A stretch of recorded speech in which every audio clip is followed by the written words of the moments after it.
കണ്ണൂർ തളാപ്പിൽ വീട്ടുമതിൽ തകർത്തയാൾ CCTVയിൽ കുടുങ്ങി. കാലവർഷത്തിൽ മതിൽ തകർന്നതായി കരുതുമെന്ന പ്രതീക്ഷയിൽ പതുങ്ങിവന്ന് മതിൽ തകർക്കുന്ന ദൃശ്യങ്ങൾ പുറത്തുവന്നതോടെ ഇയാൾക്കെതിരെ കണ്ണൂർ ടൗൺ പോലീസ് കേസെടുത്തു.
കണ്ണൂർ തളാപ്പ് ഓലച്ചേരി കാവിനടുത്തുള്ള കടന്നപ്പള്ളി ചന്തപ്പുര സ്വദേശി ഇല്ലത്തുവളപ്പിൽ പി പ്രവീണിന്റെ ഉടമസ്ഥതയിലുള്ള വീടിന്റെ ചുറ്റുമതിലാണ് തകർത്തത്.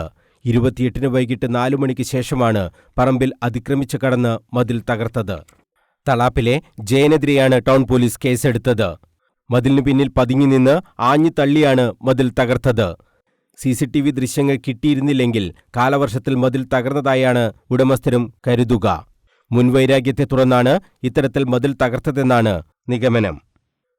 News bureau, Kannur.